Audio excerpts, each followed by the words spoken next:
No episódio de hoje de Memória do Espiritismo Ceará, teremos um convidado muito especial.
Quem é? Meu nome é Mateus. O que você deseja? Eu venho até aqui para te contar uma história sobre uma mulher. Qual mulher? Emília Freitas. Freitas? Exato. Para onde nós vamos? Nós vamos para o futuro e também para o passado. Me acompanhe.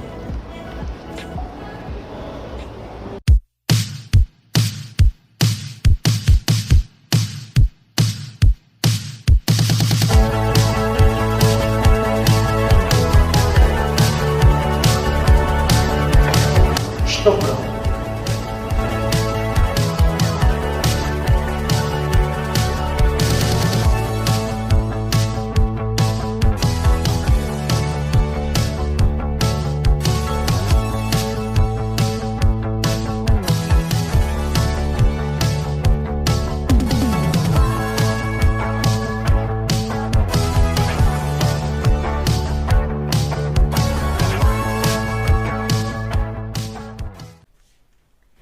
Emília Freitas nasceu em 1855 no distrito de União, que atualmente é uma cidade chamada Jaguaruana.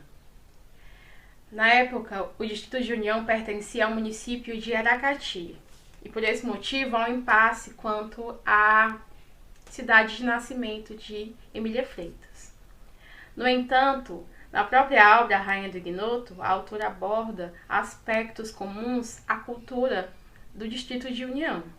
Por esse motivo, devemos considerar a cidade de nascimento de Emília Freitas como jaguaruana. Ela era uma escritora genuinamente jaguaruanense e tinha orgulho das suas raízes. Ela era filha do coronel Antônio José de Freitas e da senhora Dona Maria de Jesus de Freitas. Seu pai era uma grande liderança política tanto do distrito de União quanto do distrito de Passagem das Pedras, que atualmente leva o nome do município de Itaiçaba.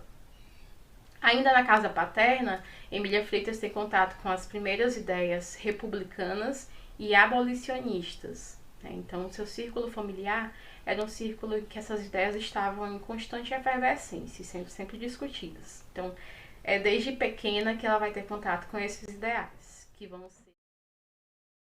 O centro espírita que ela fundou aí em Maranguape, podemos também visitar essa cidade?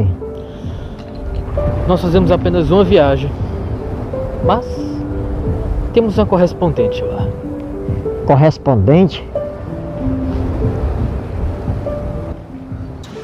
Eu sou Gláucia Lobo, proprietária do Café com Arte Maranguape, e estamos aqui para falar um pouco da nossa querida Emília Freitas, que no início do século XX, retornando de Manaus, onde se tornou espírita, Emília Freitas estabeleceu-se aqui, na cidade cearense na nossa querida Maranguape de Açúcar. Ela, com o apoio do seu esposo, o jornalista Arthur Vieira, redator do Maranguapense, que era o jornal, organizou em 1901 o Grupo Espírita Verdade e Luz.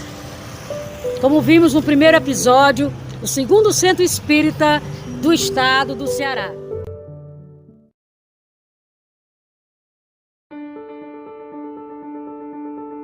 Em 1535, chegou a Salvador, Bahia, o primeiro navio com negros escravizados. Este ano é o marco do início da escravidão no Brasil. Com o tempo, o tráfico negreiro acabou representando um negócio que movimentava grandes capitais em vários continentes e se tornou uma das principais questões políticas do século XIX. O próprio imperador Dom Pedro II, que era abolicionista, não conseguia extinguir a escravidão no Brasil. Emília Freitas, desde cedo, abraçou a causa da liberdade e participou ativamente nos grupos abolicionistas cearenses.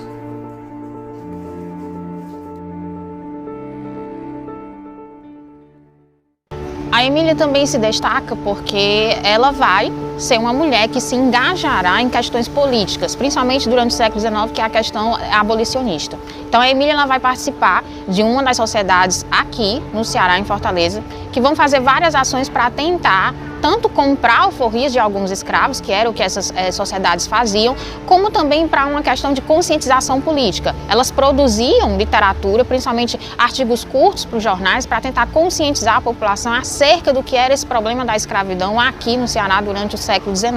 Né? A Emília participa da Sociedade Cearense Libertadora, que tinha um ramo feminino em que ela participava ativamente, fazendo alguns saraus, organizando quermesses para tentar arrecadar dinheiro e comprar a alforria de alguns escravos. Não é?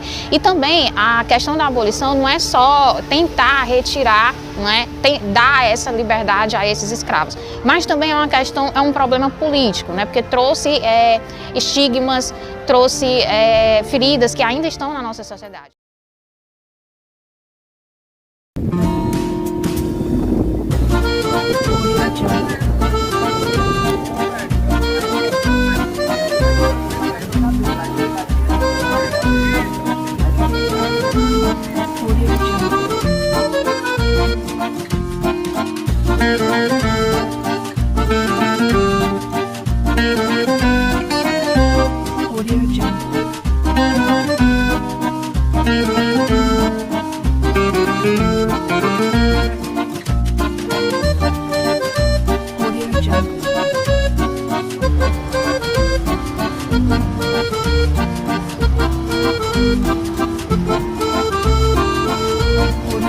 Mateus, o que estamos fazendo mesmo aqui nesta praça? Esta praça é provavelmente a mais antiga da cidade. Ela foi fundada em 1864. Abolicionistas como Emília Freitas se encontravam por aqui.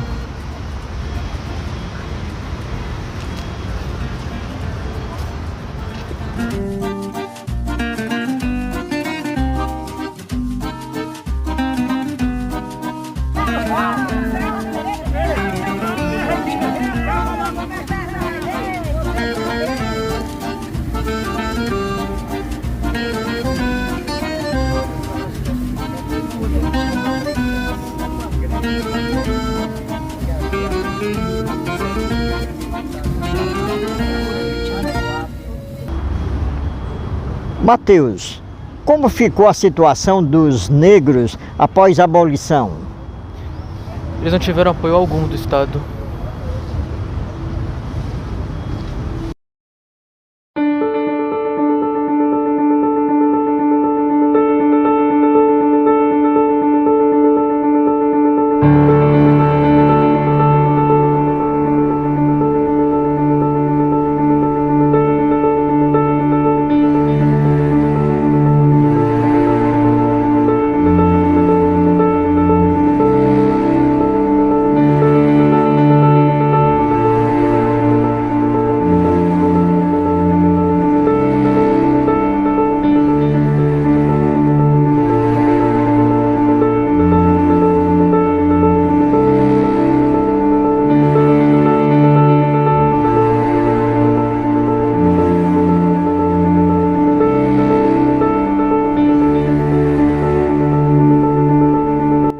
gente abole a escravidão em 1884, ou seja, 4 anos antes da Lei Áurea, né, esses escravos são libertados no Ceará, mas não há uma inserção social desse sujeito histórico dentro da sociedade do século XIX.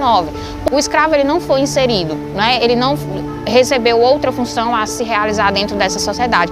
Tanto que muitos deles, mesmo os libertos, continuaram trabalhando para os seus senhores porque não foram inseridos nessa sociedade. Eles não tinham um papel a cumprir nessa sociedade. O papel continuava ainda de escravos, embora eles já tivessem conquistado sua liberdade.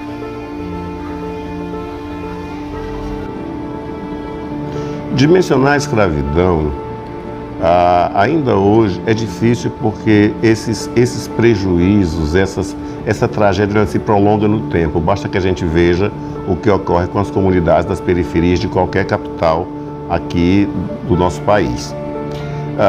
E falar de luta de movimento negro, essa luta, ela teve avanço, nós tivemos avanços. A própria lei, a 10.639, o legislador preocupou-se com isso, mas ainda assim, apesar dos avanços, nós sentimos que as demandas são longas ainda, existe muita coisa a ser efetivada, principalmente no tocante ao pertencimento, porque para que essas tragédias sejam mitigadas, para que a gente sinta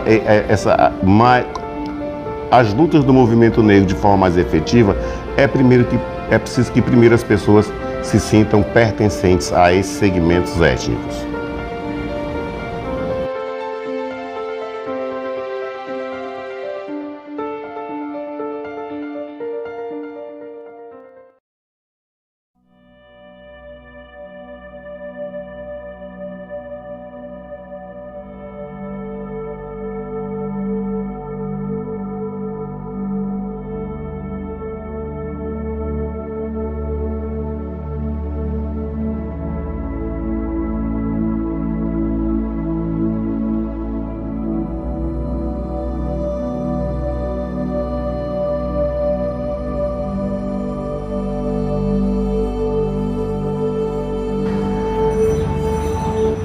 Sim, infelizmente o retrato divulgado de Emília Freitas é falso. Porém, encontramos uma pista de onde podemos encontrar o retrato verdadeiro da autora.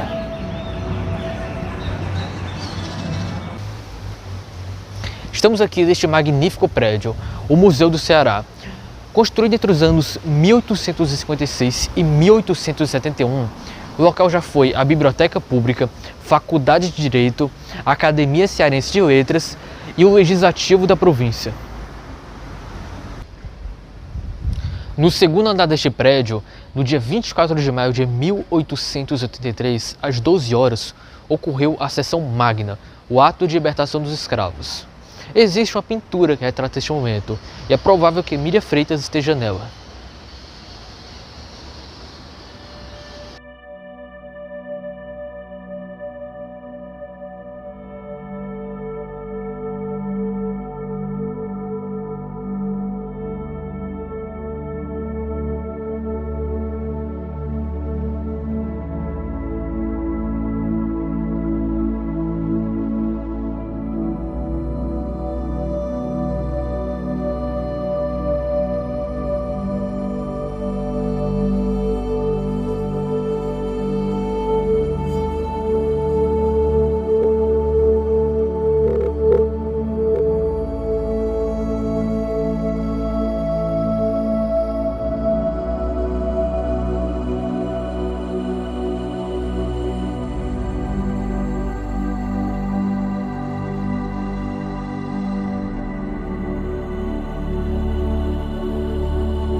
Indubitavelmente, a grande participação de Emília Freitas entre as lutas, entre as pelejas, sua vinculação às causas sociais que morejou, a sua participação à frente do nosso movimento abolicionista é notória.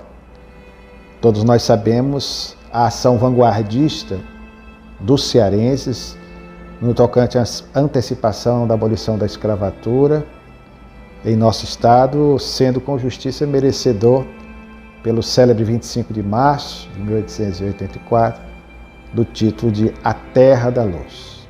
Então Emília se engaja no movimento abolicionista. São conhecidas muitas de suas alocuções em formas de poesia, divulgando com a sensibilidade que lhe era peculiar a sua luta em prol da abolição dos cativos. E ela vem a se integrar juntamente com outros tantos nomes do espiritismo no Brasil e particularmente no Ceará, na luta pela emancipação do elemento servil, dos escravos. Nós sabemos que Bezerra de Menezes, primordialmente, ao lado de Bittencourt Sampaio, ao lado de Ernesto Santos Silva e outros tantos espíritas, já desde os anos 1860, Bezerra de Menezes com a publicação de um opúsculo em 1869, já trabalhavam pela causa emancipacionista e abolicionista. Então Emília vai estar sendo sempre lembrada por esses companheiros e por sua participação notável nessa luta que faz com que ela assim tenha o seu nome de maneira indelével gravado na história do estado do Ceará.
Por que essa igreja é tão importante para a cidade?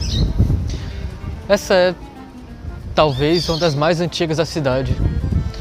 Foi aqui onde os negros puderam rezar em uma igreja pela primeira vez. E qual foi o ano que foi fundada essa igreja? 1730. Que maravilha!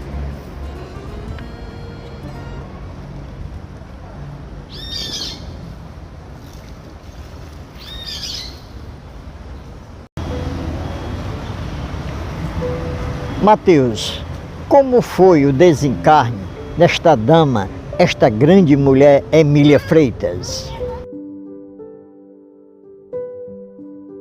Lamentavelmente, ela desencarna, como dissemos, prematuramente, e o seu marido, Antônio Vieira, continuaria a sua peleja na divulgação do espiritismo até a década de 1940, quando ele viria a desencarnar. Antônio, inclusive, chegou a fazer parte da União Espírita Paraense, posteriormente, já no Pará, porque tanto Emília foi importante na vida de Artúnio, que era pernambucano, quanto Artúnio foi importante na vida de Emília, cearense de Aracati. Então ela desencarna, ele continua sozinho para o resto da existência, nunca mais se casou novamente, uma demonstração de que, de alguma forma, os dois, ele estando na dimensão física e ela na dimensão espiritual, continuaram trabalhando para o resto daquela jornada e certamente se reencontraram no mundo espiritual.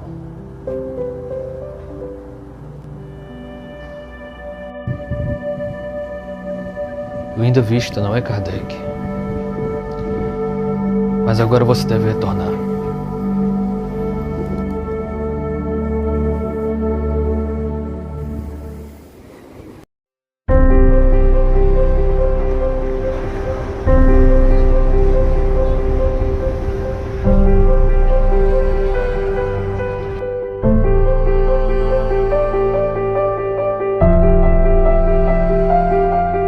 Por esta região portuária, centenas de homens e mulheres foram trazidos para cá, tratados como animais.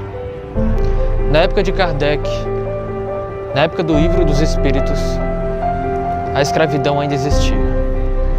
Ela foi, sem dúvidas nenhuma, uma das maiores chagas da humanidade. E Emília Freitas também entrou para a história como alguém que enfrentou este mal.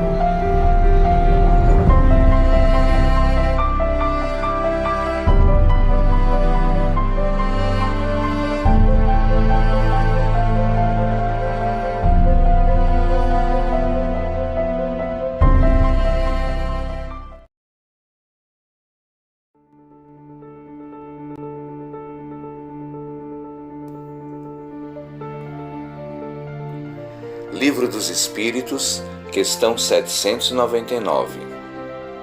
De que maneira pode o Espiritismo contribuir para o progresso? Destruindo o materialismo, que é uma das chagas da sociedade.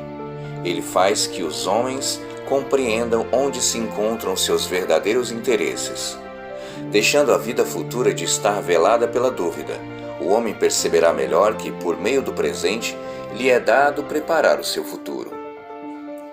Abolindo os prejuízos de seitas, castas e cores, ensina aos homens a grande solidariedade que os há de unir como irmãos.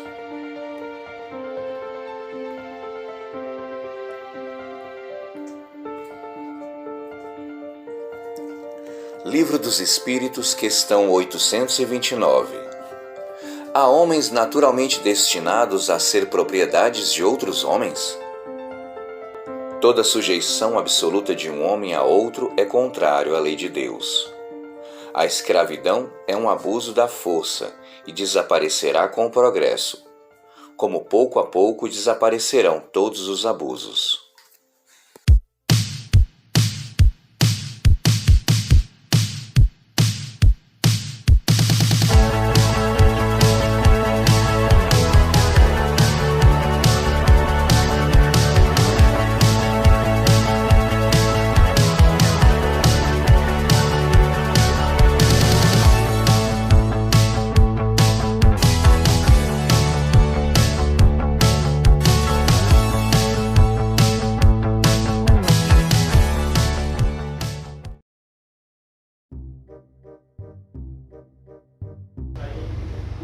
Mateus, tem muita coisa da minha época.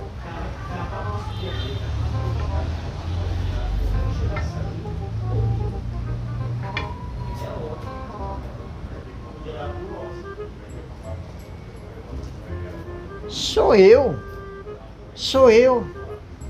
Por que ele é tão fino assim? É literatura em cordel. Foi feito pelo Luciano Mendes. E o conteúdo dele? Eu vou querer comprar um dele. Ok. Você vai comprar um, senhor? Sim. Quanto é, senhora? 50 centavos. Que dinheiro é esse? Eu vou pagar com dinheiro real. Vou pegar pra você, viu? Esse aqui, senhor? É. Pode levar. Que maravilha, rapaz. Que livro.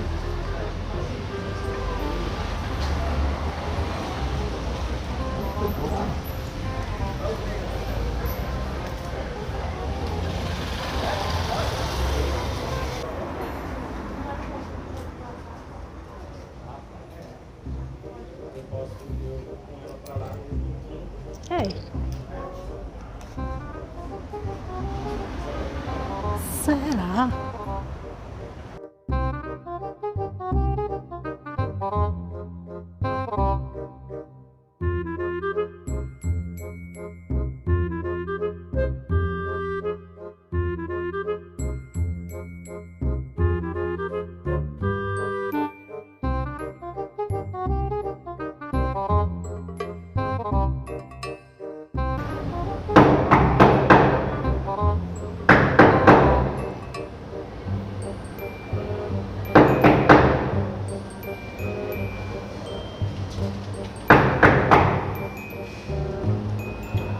Mateus, já sei. Vamos para o futuro E também para o passado. Você aprende rápido, Kardec.